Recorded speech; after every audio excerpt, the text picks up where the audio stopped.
Hi friends. ये Microsoft power BI की free series में आपका स्वागत है। अगर आपने अभी तक इसका पहला वीडियो नहीं देखा है तो ऊपर आई बटन पे क्लिक करके आप देखिए, जिसमें मैंने बताया था कि पावर बीआई एक्चुअल में होता क्या है। और सेकंड वीडियो में मैंने बताया था कि डेटा को कनेक्ट कैसे किया जाता है, ये भी उस प्लेलिस्ट के अंदर अवेलेबल है। ये इस सीरीज़ का थर्ड वीडियो है जिसके अंदर हम लोग बात करने वाले हैं कि कनेक्ट करने के बाद उसको क्लीन कैसे किया जाए, जो ट्रांसफॉर्मेशन वाला पार्ट होता है। इस प्रोसेस को बोला जाता है ETL, extract transform and load, जिसके अंदर हम पावर क्वेरी का यूज़ करते हैं। अगर आपने फाइल्स को डाउनलोड नहीं किया है तो नीचे डिस्क्रिप्शन में लिंक दिया हुआ है, उस पर क्लिक करके आप फाइल्स को डाउनलोड करें और साथ में काम करें। और अगर आपने मेरे चैनल को सब्सक्राइब नहीं किया है तो अभी सब्सक्राइब करें और बेल आइकन पर क्लिक करें। मैं हूं Lokesh Lalwani, Microsoft certified corporate trainer, और आपका बहुत बहुत स्वागत करता हूं अपने इस चैनल में learn with Lokesh Lalwani. Data transformation के लिए सबसे पहले हम लोग चलेंगे पावर क्वेरी के अंदर। पावर क्वेरी में जाने के लिए हम लोग जाएंगे होम टैब के अंदर एडिट क्वेरीज। तो अभी हम पावर बीआई विंडो के अंदर हैं। अभी हम जैसे ही एडिट क्वेरीज पे क्लिक करते हैं, ये मैंने क्लिक किया, तो अब जो ये विंडो ओपन करेगा वो होगी हमारी पावर क्वेरी, जिसके अंदर हम लोगों ने लास्ट वीडियो में समझा था कि कैसे डेटा को कनेक्ट किया था। तो यहाँ पर हमारे पास सारी टेबल्स अवेलेबल हैं जिसको हमने कनेक्ट किया था। सबसे पहले हम चलते हैं कस्टमर्स टेबल पे, और कस्टमर्स टेबल में आप देखते हैं हमारे पास यहाँ पर कस्टमर का प्रीफिक्स, फर्स्ट नेम और लास्ट नेम मेंशन्ड है।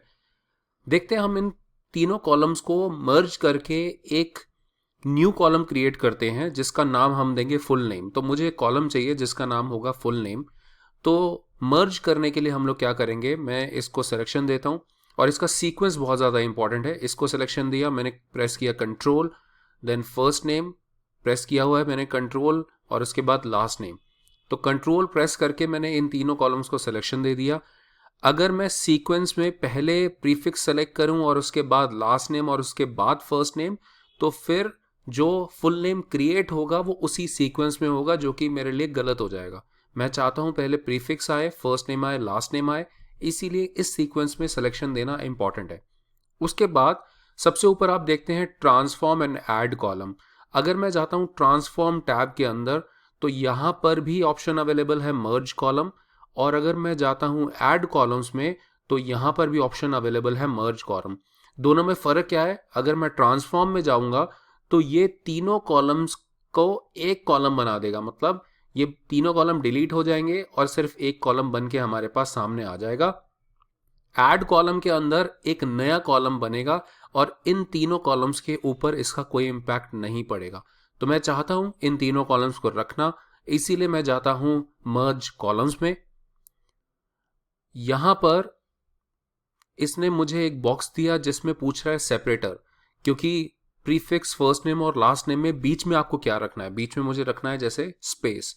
तो सेपरेटर की लिस्ट में मेरे पास एक ऑप्शन अवेलेबल है स्पेस। अगर कुछ नहीं आपको समझ में आता तो आप कस्टम में जाके वो चीज़ आप टाइप कर सकते हो मैनुअली।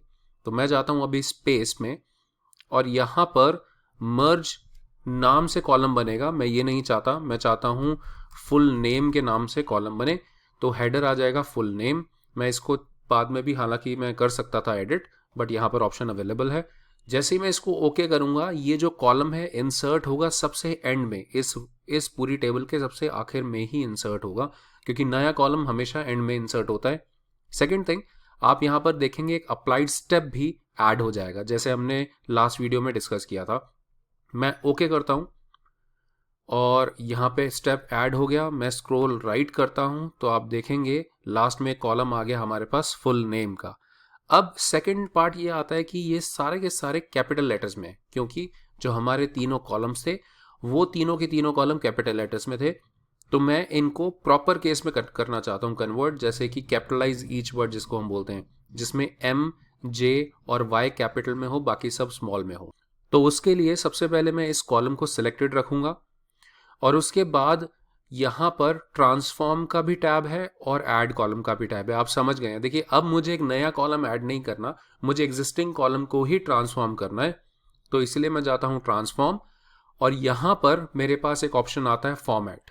फॉर्मेट के अंदर हमारे पास एक ऑप्शन है कैपिटलाइज ईच वर्ड। यहाँ पर आप लोअर केस, अपर केस भी चूज कर सकते हैं। मैं जाता हूँ कैपिटलाइज ईच वर्ड।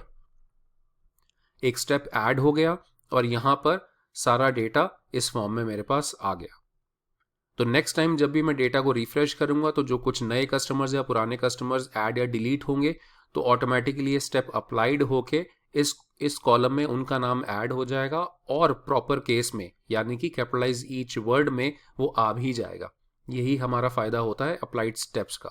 सिमिलरली यहाँ पर हमारे पास एक कॉलम है जो है बर्थ डेट। तो हमारे पास कस्टमर की बर्थ डेट गिवन है, लेकिन मैं चाहता हूँ कि मेरे पास बर्थ ईयर मुझे मिले जिसके थ्रू मैं बाद में कस्टमर की एज निकाल पाऊँ, जिसके बेस पे मैं ये एनालिसिस कर पाऊंगा कि कौन सी एज का कस्टमर क्या प्रोडक्ट मेरे से बाय कर रहा है। बिकॉज पूरा पावर बीआई का पर्पस ये है कि हम डेटा में से इनसाइट्स निकालें, उसको एनालाइज करें और डिसीजन मेकिंग में हमें हेल्प मिले।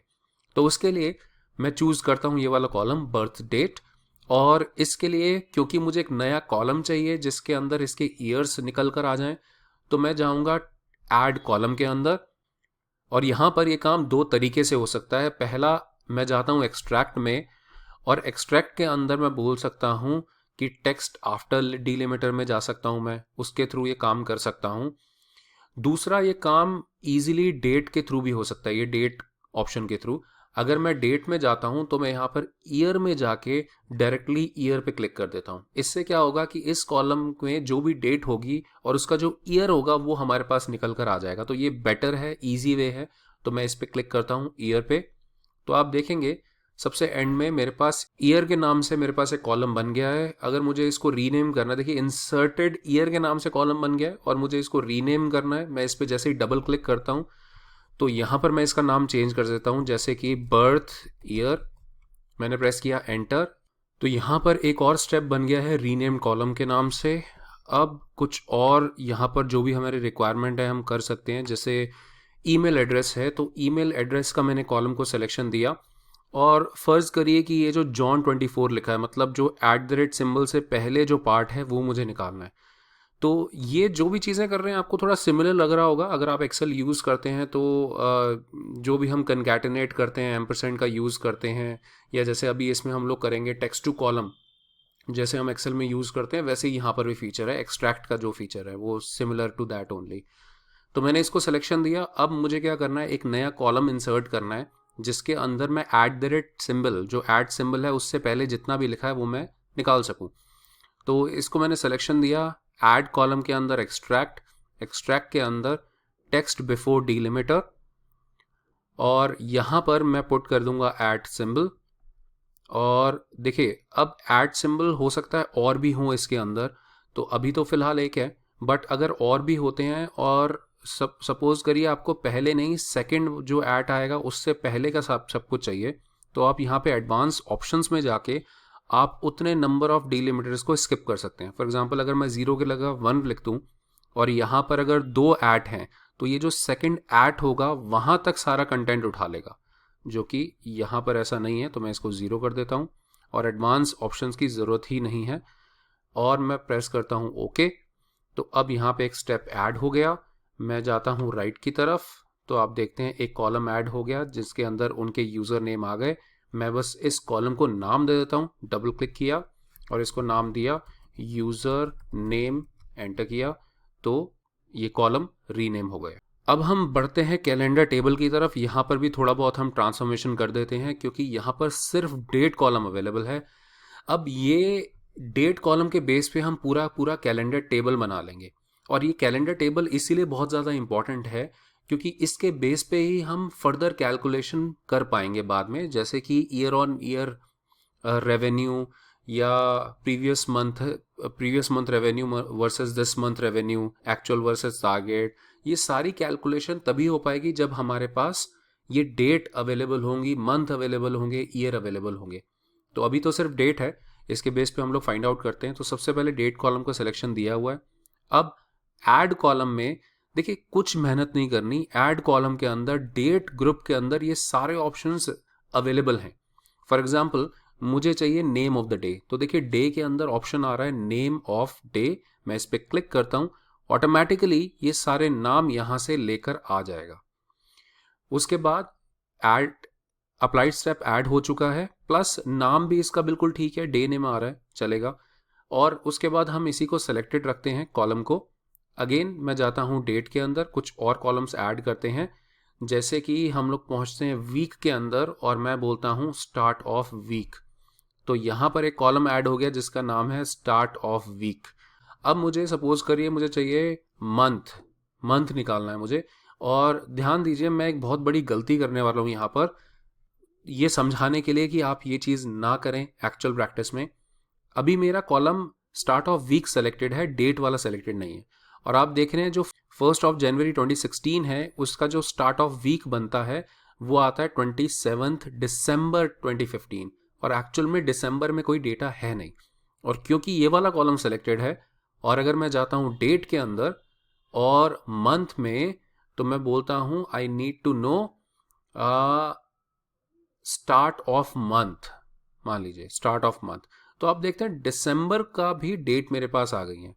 अब जब मैं विजुअलाइजेशन में जाऊंगा ये सारे काम करने के बाद, जब मैं रिपोर्ट बिल्डिंग करूंगा और जैसे ही मैं स्टार्ट ऑफ मंथ को ट्रैक करके किसी विजुअलाइजेशन में डालूंगा तो वहां पे दिसंबर भी शो होगा, लेकिन दिसंबर से रिलेटेड डेटा हमारे इस पूरे मॉडल में है ही नहीं, तो एक्स्ट्रा ये मंथ आ रहा होगा हमारे पास जिसका एक्चुअल में कोई यूज नहीं होगा। तो ये एक मिस्टेक हुई है मेरे से। तो मैं क्या करूंगा, एक्चुअल में आपको करेक्ट कॉलम को सेलेक्ट करके ही आगे काम करना चाहिए। तो मैं फर्स्ट ऑफ ऑल इसको मैं डिलीट कर देता हूं और मैं सेलेक्ट रखता हूं डेट कॉलम को। अब मैं जाता हूं डेट के अंदर, month, and then I will choose start of month. तो आप देखेंगे कि करेक्ट स्टार्ट ऑफ मंथ मेरे पास आया 2016 से स्टार्ट होते हुए। अब मुझे चाहिए नेम ऑफ द मंथ। अब नेम ऑफ द मंथ मैं इसको लेकर भी बना सकता हूं, बट फिर भी एक सिमेट्री रखने के लिए मैं डेट कॉलम को ही सिलेक्टेड रखता हूं। डेट के अंदर गए, month and name of the month, तो यहां मंथ का नाम आ जाएगा। Similarly let us extract year also. तो डेट कॉलम को सिलेक्टेड रखा, डेट के अंदर गए, ईयर, और यहां से मैं चूज कर लेता हूं ईयर। तो ये ईयर मेरे पास फेच होके आ गया और ये सारे अप्लाइड स्टेप्स आ गए। तो ये हमने कैलेंडर टेबल पूरी क्रिएट कर ली है सिंगल कॉलम के बेस पे। प्रोडक्ट कैटेगरी में कुछ ज़्यादा नहीं है तो हम यहाँ पर कुछ नहीं करेंगे। प्रोडक्ट टेबल की अगर हम बात करें तो यहाँ पर 2-3 चीज़ें हम लोग कर सकते हैं। सबसे पहले मैं राइट की तरफ जाता हूँ और आप देखते हैं हमारे पास एक कॉलम है प्राइस का, प्रोडक्ट प्राइस। मुझे एक कॉलम क्रिएट करना है जिसका नाम है डिस्काउंटेड प्राइस। अब डिस्काउंटेड प्राइस एक्चुअल में क्या होगा, अब मान के चलिए कि 5% की छूट हम दे रहे हैं प्राइस के ऊपर, तो 95% हमारा एग्जिस्टिंग प्राइस का कॉलम। तो मैं इसको सिलेक्शन देता हूं और ये कैलकुलेशन भी यहाँ पर पॉसिबल हो सकती है। और मुझे इसको ट्रांसफॉर्म नहीं करना, मुझे कॉलम को ऐड करना है। तो ऐड कॉलम के अंदर ही आप देखेंगे स्टैंडर्ड का एक ऑप्शन आ रहा है। मैं स्टैंडर्ड के ऑप्शन में जाता हूं और यहाँ पर आप देखते हैं परसेंटेज एक ऑप्शन है, let us click on it, percentage. और यहाँ पर मैं टाइप कर दूंगा कि कितने % इसका मुझे वैल्यू चाहिए उस नए कॉलम के अंदर। तो मुझे चाहिए 95% ऑफ दिस वैल्यू। मैं ओके करता हूं तो एक नया कॉलम इंसर्ट हो गया जिसका नाम है परसेंटेज। अब ये नाम ठीक नहीं है, मैं इसको डबल क्लिक करता हूं, नाम देता हूं डिस्काउंटेड प्राइस। और आप देखते हैं कि करीबन करीबन ये 5% की छूट जो है एग्जिस्टिंग वैल्यू पे है। और डेसिमल प्लेसेस बहुत गड़बड़ है यहाँ पर, इसको हम ठीक करते हैं कैसे। अब मुझे ट्रांसफॉर्म करना है, मुझे ऐड कॉलम नहीं करना। अगर मैं ऐड कॉलम में जाकर मैं राउंडिंग ऑप्शन चूज करता हूं तो एक नया कॉलम ऐड कर देगा, तो गलत हो जाएगा। ट्रांसफॉर्म में भी हमारे पास ये राउंडिंग ऑप्शन है और राउंडिंग को मैंने किया राउंड। कितना डेसिमल प्लेसेस, मैं यहाँ लिख देता हूँ 2, मतलब डेसिमल 2 प्लेसेस मुझे चाहिए। ओके, तो अब आप सिमेट्री देखेंगे यहाँ पर आ जाएगी। मैं थोड़ा स्क्रॉल राइट करता हूँ। अब जिसकी वैल्यू अगर इनिशियली सेकंड वैल्यू जो 0 है तो वहाँ पर वो सिंगल नंबर दिखाता है, जैसे कि मैं आपको दिखाता हूँ लाइक दिस 174.2, ये 2 0 है इसीलिए 0.2 ही दिखा रहा है। और जिसमें डेसिमल प्लेसेस कुछ है ही नहीं, मतलब वैल्यूज़ नहीं है, तो वो कोई प्लेस नहीं दिखाएगा। तो ये थोड़ा सा डिफरेंट हो जाता है यहाँ पर। तो ये हमारा हो गया डिस्काउंटेड प्राइस कॉलम। अब हम आगे बढ़ते हैं और सपोज करिए कि हमारे पास यहाँ पर एक कॉलम है जिसका नाम है प्रोडक्ट SKU। और यहाँ पर आप देखते हैं जो बीच में लिखा हुआ है ये SKU टाइप है, जो हाइफन जो आप देख रहे हैं माइनस साइन, दोनों माइनस साइन के बीच में जो वैल्यू है वो है हमारी SKU टाइप। तो इसको सेलेक्टेड रखा हमने और अब मुझे एक नए कॉलम के अंदर ये वाला पार्ट निकालना है। तो मैं जाता हूँ ऐड कॉलम के अंदर और यहाँ पर हमारे पास आया एक्सट्रैक्ट, और एक्सट्रैक्ट के अंदर टेक्स्ट बिटवीन डिलिमिटर्स, क्योंकि आप देख रहे हैं 2 हाइफन्स हैं यहाँ पे, तो टेक्स्ट बिटवीन डिलिमिटर्स। स्टार्ट किया मैंने हाइफन से मतलब माइनस साइन, एंड भी किया मैंने हाइफन से मतलब इन दोनों के बीच में, और मैं यहाँ पे क्लिक करता हूँ ओके। तो आप देखते हैं कि एक नया कॉलम इंसर्ट हो जाएगा। मैं राइट की तरफ जाता हूँ, देयर यू गो, यहाँ पर एक कॉलम इंसर्ट हो गया और मैं इसको डबल क्लिक करके नाम दे देता हूँ SKU टाइप, एंटर। और यहाँ पर आप देखते हैं हमारे पास स्टेप्स अप्लाई हो गए हैं। तो ये कुछ चीज़ें हम लोगों ने समझी डेटा ट्रांसफॉर्मेशन के अंदर। तो फिलहाल मेरे हिसाब से बाकी सब चीज़ें ठीक हैं, और ये कुछ ट्रांसफॉर्मेशन की चीज़ें मैंने आपको समझाई। इसमें बहुत सारी चीज़ें हैं, ये कुछ बेसिक सी चीज़ें थी, बिकॉज इस पूरे वीडियो सीरीज़ का पर्पस ये है कि आप समझ जाएं कि एंड टू एंड काम कैसे होता है। बहुत डेप्थ में मैं इसमें नहीं जा पा रहा फिलहाल, अदरवाइज़ ये लेंथ बहुत लंबी हो जाएगी वीडियो की। और ये सब करने के बाद अब मैं जाता हूँ होम पर, और आपको पता है क्या करना है, क्लोज एंड अप्लाई, क्योंकि क्लोज एंड अप्लाई करने से अब ये सारा का सारा डेटा विद ट्रांसफॉर्मेशन लोड हो जाएगा पावर BI एनवायरनमेंट के अंदर। तो हम क्लिक करते हैं क्लोज एंड अप्लाई, और यहाँ पर आप देखेंगे कि जो चेंजेस हैं अब यहाँ पर अप्लाई होने शुरू हो जाएंगे जितनी भी टेबल्स हैं उनके लिए। और फाइनली जो हमारे पास डेटा आएगा, जो हमने ऐड किए हैं कॉलम्स, वो सारे के सारे हमें विजिबल होने शुरू हो जाएंगे, जिसको हम रिपोर्ट बिल्डिंग में यूज़ कर पाएंगे। तो अपडेट हो गया है। मैं डेटा टैब में जाता हूँ, और आपको याद होगा हमारे पास कैलेंडर में सिर्फ एक कॉलम था, जिसके बेस पे हमने 5 और कॉलम ऐड किए थे, वो यहाँ पर आपको दिख रहे हैं।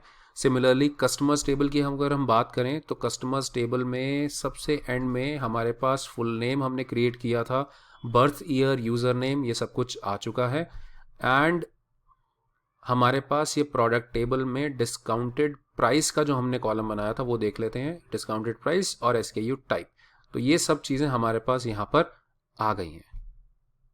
आई होप इस वीडियो के थ्रू आपको क्लियर हो गया होगा कि पावर क्वेरी को कैसे यूज़ करते हैं और ट्रांसफॉर्म कैसे करते हैं डेटा। देखिए जनरली इसके अंदर बहुत सारे टूल्स हैं, ये टूल्स मैं कवर नहीं कर पाया सारे, बहुत कम ही टूल मैं कवर कर पाया, बट आपको एक आइडिया ज़रूर लग गया होगा। नेक्स्ट वीडियो में हम लोग बात करेंगे जो हमने डेटा को लोड किया है, अब उसके ऊपर डेक्स फंक्शंस कैसे लगाए जाते हैं। और अगर आपको ये वीडियो पसंद आया है तो अभी इसको लाइक करिए, शेयर करिए और कमेंट ज़रूर करिए। टेक केयर दोस्तों, बाय बाय।